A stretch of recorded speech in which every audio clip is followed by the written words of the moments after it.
in to another edition of Training Ground Dispatch here on the SDH Network, presented by Kaiser Permanente. I'm Madison Cruz. Joined with me is one of the voices of Atlanta United in Jason Longshore. We're here to get you ready as Atlanta United prepares to go on the road to face Toronto this Saturday at BMO Stadium. Jason, we had the opportunity to watch training today as well. We had the chance to catch up with head coach Ronny Deila as well as Tristan Muyumba as well. What were some of the things that you noticed today in training? Yeah, I think you see a team, and Ronny talked about it, Tristan's talked about it, you see a team that's trying to find that next gear in terms of whether it's, we'll call it hunger, we call it urgency, we call it desperation, or whichever word you want to use. You're trying to find that next gear to go out on the road, and as Ronny said, you're going to have to suffer when you go on the road. You're going to have to defend in longer stretches than you do at home. You're not going to be able to dictate the game quite as much on the road. You got to handle those moments, but then express yourself going forward. That didn't happen in DC. You got to see more of that in Toronto. Yep. As we mentioned, we did catch up with head coach Ronny Deila and Tristan Muyumba. We'll get our thoughts on what they had to say here after this, but right now, here they are. How frustrating was it for you at the beginning of the year to be playing well and then have that injury? I think it's always difficult when you have some injury and you coming back and having another injury. But I try to walk a lot during the preseason to refresh my mind, to talk with my family, and of course I'm a big believer, so I keep my faith, and that's what helped me also a lot. And even during the past few months, I had a couple injury, but I still working and still trying to be positive and to stay connect with the team, because sometimes when you're not playing, you're not involved with the team, traveling with the team, you can get some distance with the group, and I think we were working on that to stay involved in whatever meeting or in the locker room, just try to express myself and help the team the best way I can, even when I'm not on the field. What has the mood been this week after the draw in DC and one more game on the road before a homestand?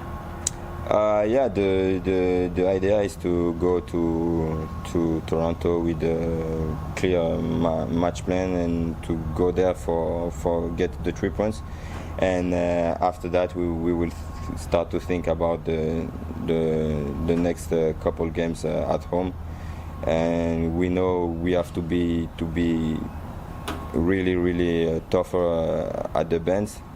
It has to be our home, and we have to build something here.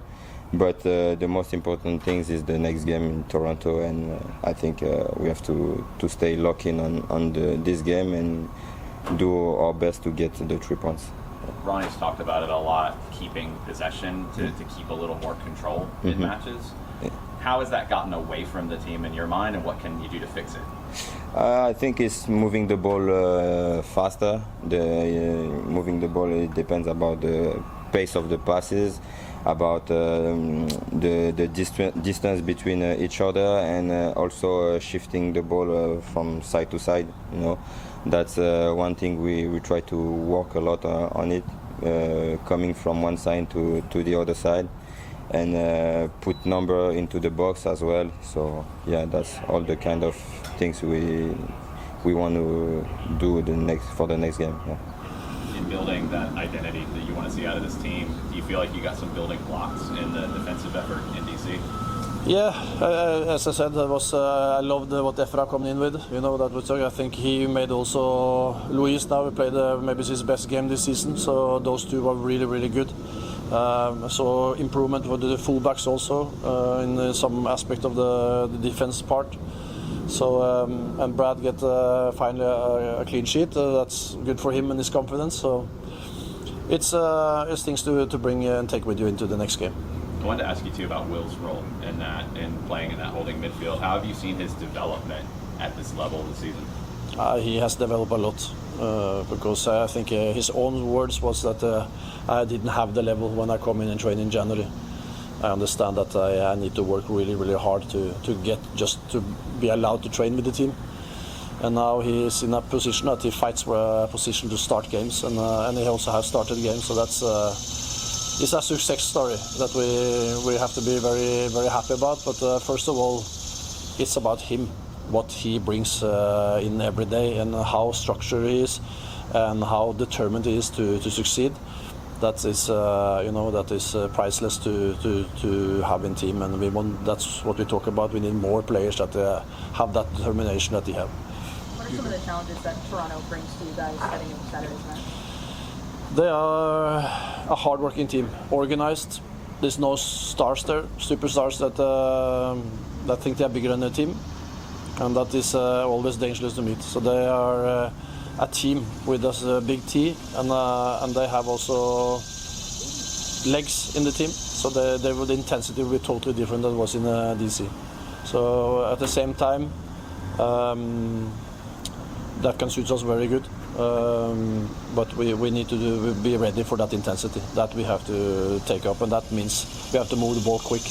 We have to be strong in the challenges. We have to be deadly in the physical battle as well. So we don't need to play ourselves to everything. Sometimes also you have to win the ball in good situation and take them on balance. So we need to be up for it physically, and if we do that, we are able to do everything in this league. One thing that stuck out to me, I think, from what Ronny Deila said as well, when I asked him about the challenges that Toronto brings, and he mentioned that they don't have any stars right now, got rid of 2 of their DPs, and that scares him more than anything else. And I kind of agree with him, because it's okay, who is this Toronto team without these stars, and who's going to come through and be that breakaway? Because sometimes it's the more unknown players that you maybe don't know about that can be the most dangerous. Yeah, look, when you're scouting for a team and they have Lorenzo Insigne and Federico Bernardeschi, you have to manage those 2 guys. DC, you knew you had to manage Christian Benteke and not let him hurt you. Well, now Toronto, they've moved on from Insigne, they moved on from Bernardeschi, they just did that, so they're figuring out who they are. It's a lot harder to game plan for. And what happens a lot of times when those guys disappear, people are hungry to take those spots, and you see guys maybe play above their level, play with the things that we just talked about, hunger, desperation, urgency, all those things, because they're trying to secure their spots in the team. Yeah. Okay? Guys can outperform what you expect from in this situation, and it's a much harder team to predict how they're going to play and how they're going to look. Yeah. What were some of the things from listening to Tristan Muyumba, because this is the first time we had the chance to chat with him since he's been back with the team as well, training this week too.